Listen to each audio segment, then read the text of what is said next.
మరి ఈరోజు నిజంగా కూడా తెలంగాణ రాష్ట్రంలో స్వేచ్ఛ అనేది కాంగ్రెస్ ప్రభుత్వం హరిస్తూ ఉన్నది. అంబేద్కర్ బతికున్నప్పుడు అవమానించింది ఇదే కాంగ్రెస్ పార్టీ. అంబేద్కర్ జీవించి ఉన్నప్పుడు అవమానించింది ఇదే కాంగ్రెస్ పార్టీ. అంబేద్కర్ గారు ఈరోజు మన మధ్యన భౌతికంగా లేకపోతే ఈరోజు మళ్ళొక్కసారి తిరిగి కాంగ్రెస్ ప్రభుత్వం వారిని అవమానిస్తూ ఉన్నది.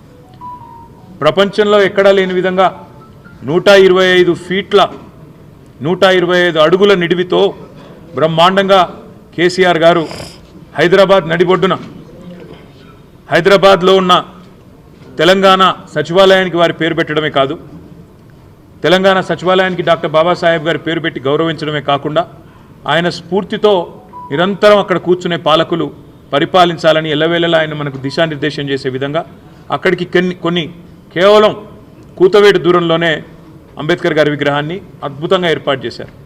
చేయడమే కాకుండా ప్రకాష్ అంబేద్కర్ గారిని కూడా ఆహ్వానించి రాజకీయాలకు అతీతంగా బ్రహ్మాండమైన కార్యక్రమాన్ని నిర్వహించడం జరిగింది. ఈరోజు ఈ ప్రభుత్వాన్ని నేను అడుగుతా ఉన్నాను, ఇవాళ మీరు నిర్బంధిస్తున్నది, అణిచివేస్తున్నది మమ్మల్ని కాదు, భారత రాష్ట్ర సమితి నాయకులను కాదు, మిమ్మల్ని ప్రశ్నిస్తున్న వాళ్ళని కాదు, మీరు నిర్బంధిస్తున్నది ఆ 125 ఫీట్ల ఎత్తున ఈరోజు మొత్తం హైదరాబాద్ను మొత్తం భారతదేశానికి స్ఫూర్తినిచ్చే విధంగా అక్కడ నిలుచొని ఉన్న మహానుభావుడు అంబేద్కర్ గారిని మీరు నిర్బంధిస్తూ ఉన్నారు. మీకు కోపం ఉంటే మా మీద ఉండవచ్చు, కేసీఆర్ గారి మీద ఉండవచ్చు, భారత రాష్ట్ర సమితి మీద ఉండొచ్చు, మా మీద అక్కసు ఉండొచ్చు.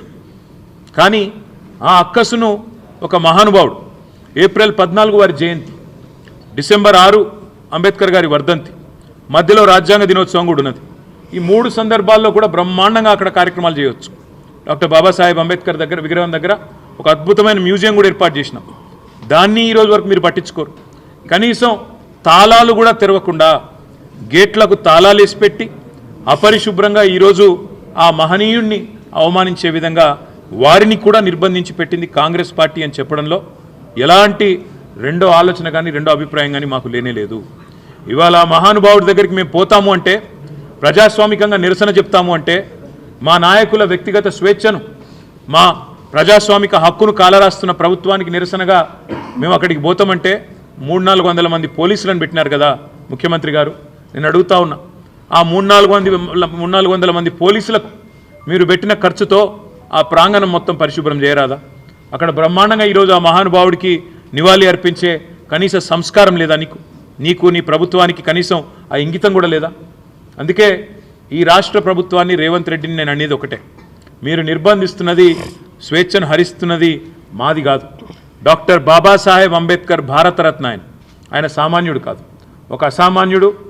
ఈరోజు ప్రపంచవ్యాప్తంగా విశ్వవిఖ్యాత మేధావుల్లో ఒకటిగా గుర్తించబడ్డవాడు. ప్రపంచంలోని గొప్ప విశ్వవిద్యాలయాలు, హార్వర్డు అలాంటి విశ్వవిద్యాలయాలు కూడా అంబేద్కర్ గారిని తలుచుకొని వారి విగ్రహాలు పెట్టుకుని ఇవాళ కూడా కొలుచుకుంటా ఉన్నాయి. ఆక్స్ఫర్డ్లో కూడా వారి విగ్రహం ఉంది. మరి అట్లాంటి అంబేద్కర్ గారి ప్రపంచంలోనే అతిపెద్ద విగ్రహం మన హైదరాబాద్లో ఉంటే, నీ సెక్రటేరియట్కు 4 అడుగుల దూరంలో ఉంటే, నీకు అక్కడికి వెళ్ళి నివాళులు అర్పించే సంస్కారం లేని ఒక కుసంస్కారి నువ్వు అనే మాట కూడా నేను విజ్ఞప్తి చేస్తా ఉన్నాను.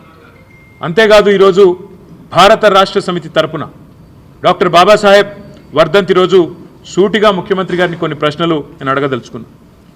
డాక్టర్ బాబాసాహెబ్ అంబేద్కర్ విగ్రహాన్ని, 125 ఫీట్ల విగ్రహాన్ని నిర్లక్ష్యం చేయడం వెనుక నీకున్న ఉద్దేశం ఏంది? ఇది ఆయన ఆలోచన విధానాన్ని ఒక రకంగా అవమానించడమా, లేదా నీ కాంగ్రెస్ పార్టీ అధినాయకత్వం, పెద్ద నాయకులందరూ ఇక్కడ ఎవరెవరైతే ఉన్నారో, అంబేద్కర్ గారు కావచ్చు, లేదా మా తెలంగాణ బిడ్డ పివి నరసింహారావు గారు కావచ్చు, ఎట్లయితే కాంగ్రెస్ అధినాయకత్వం మొదటి నుంచి అవమానాల పాలు చేస్తూ వచ్చిందో, మీ పైనుంచి వచ్చిన డైరెక్షన్ హైకమాండ్ నుంచి ఏమైనా ఉన్నదా చెప్పాలా మీరు? లేకపోతే ఆయనను ఈ రకంగా అవమానించాల్సిన అవసరం ఏముంది? ఆలోచన చేయాలి. అదే మాదిరిగా మీరే అన్నారు, కేసీఆర్ గారు దళిత బంధు అనే ఒక విప్లవాత్మకమైన పథకం తెస్తే, దళిత బంధు కాదు మేము అంబేద్కర్ అభయహస్తం తెస్తున్నాం అని అంబేద్కర్ గారి పేరు పెట్టే మీరు మీ మేనిఫెస్టోలో ప్రకటించినారు. ఇవాళ సరిగ్గా సంవత్సరం అయింది నీ ప్రభుత్వం వచ్చి. మరి సంవత్సరం తర్వాత అటు దళిత బంధు లేదు, ఇటు అంబేద్కర్ అభయహస్తము లేదు. దళిత బంధు డిమాండ్ చేస్తున్న దళిత సోదరుల మీద కేసులు మాత్రం దండిగా పెడుతున్నారు. ఇదేనా మీరు అంబేద్కర్ గారికి ఇచ్చే నివాళి? ఇదేనా దళితుల పట్ల మీ ప్రభుత్వానికి, మీ పార్టీకి ఉన్న ప్రేమ అని నేను ముఖ్యమంత్రిని అడుగుతా ఉన్నాను. అదే మాదిరిగా కేసీఆర్ గారు కేవలం మాటలకు పరిమితం కాలేదు. డాక్టర్ బాబాసాహెబ్ విద్యతోనే వికాసం వస్తుంది, వికాసంతోనే విజ్ఞానం పెరిగి సమాజంలో సమానత్వం వస్తుంది అని నమ్మిన మహానుభావుడు.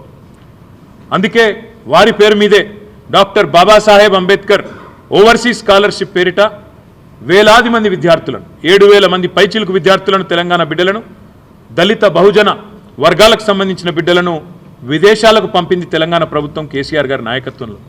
ఇవాళ ఆ పిల్లలు రెండవ ఇన్స్టాల్మెంట్ కూడా రాకుండా మా ప్రభుత్వం మొదటి ఇన్స్టాల్మెంట్ ఇస్తే ఈరోజు రెండవ ఇన్స్టాల్మెంట్ కోసం దేశ విదేశాల్లో అల్లాడుతున్న విషయం మీకు కనీసం తెలుసా?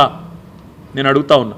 వారిని ఎందుకు పట్టించుకోవట్లేదు? విద్యార్థుల ఉన్నత విద్య, విదేశాల్లో వారు అభ్యసిస్తున్న విద్య తెలంగాణ సమాజానికి భారతదేశానికి ఉపయోగపడదా? వారి ఉద్ధరణకు, దళిత ఉద్ధరణకు, బహుజనుల ఉద్ధరణకు ఉపయోగపడదా అని నేను అడుగుతా ఉన్నా. అదే మాదిరిగా విద్యతోనే వికాసం వస్తుందని కేసీఆర్ గారు నమ్మి బహుజన పిల్లల కోసం తెలంగాణ రాష్ట్రంలో భారతదేశంలో ఎక్కడా లేని విధంగా 1000 పైచిలకు గురుకుల పాఠశాలలు పెడితే ఇవాళ ఆ గురుకుల పాఠశాలల్లో 48 మంది పిల్లలు చావుల పాలైనారు. మేము ఆ విద్యార్థులను మా ప్రభుత్వంలో ఉన్నప్పుడు ఎవరెస్ట్ శిఖరాన్ని ఎక్కిస్తే మీరు ఆ పిల్లల్ని పాడెనెక్కిస్తూ ఉన్నారు. మరి మేము ఈ గురుకులాలు బాగుపడాలి, అందులో చదువుతున్న లక్షల మంది పిల్లల భవిష్యత్తు బాగుండాలి అనే ఆలోచనతో ఏర్పాటు చేసిన గురుకులాలను నిర్లక్ష్యం చేయడమే మీరు అంబేద్కర్ గారికి ఇచ్చే నివాళ మేము అడుగుతా ఉన్నాం. మా పిల్లలు, మా బీఆర్ఎస్ విద్యార్థి విభాగం పిల్లలు గురుకుల బాట బట్టి వారం రోజులుగా గురుకులాలు తిరుగుతూ ఉన్నారు. అక్కడ నెలకొని ఉన్న స్థితిగతులు మా బీఆర్ఎస్ విద్యార్థి విభాగం ఆధ్వర్యంలో కనుక్కొని రాష్ట్ర ప్రభుత్వ దృష్టికి రాబోయే శాసనసభ సమావేశాల్లో, శాసన మండలి సమావేశాల్లో తేవాలే, సమాజం దృష్టికి తేవాలే, ప్రభుత్వం మీద ఒత్తిడి పెంచాలే, ప్రధాన ప్రతిపక్షంగా మా పనిచేయాలని మేము ఆ పనిలో నిమగ్నమై ఉన్నాం. మరి ఎందుకు గురుకుల బాటను అడ్డుకుంటున్నది నీ ప్రభుత్వం? పోలీసులతో, అధికారులతో మా ఆర్ఎస్ ప్రవీణ్ కుమార్ గారి మీద కేసు పెట్టించును నేను అడుగుతా ఉన్నా. మా విద్యార్థి నాయకుల మీద కేసులు పెడతా ఉన్నారని నేను అడుగుతా ఉన్నా. సమాజంలో జరుగుతున్న దోపిడీని అడ్డుకొని మీరు చేస్తున్న అన్యాయాలను ప్రశ్నించినందుకేనా నిన్న మా నాయకులు మొత్తం మా గౌరవ ఎమ్మెల్యేలందరినీ ఎక్కడికక్కడ అరెస్ట్ చేసి దాదాపు 16-17 గంటల పాటు నిర్బంధించడమేనా మీరు అంబేద్కర్ గారికి ఇచ్చే నివాళని మేము అడుగుతా ఉన్నాం. ఇవాళ చివరిగా నేను ఈ కాంగ్రెస్ పార్టీని అడిగేది ఒకటే.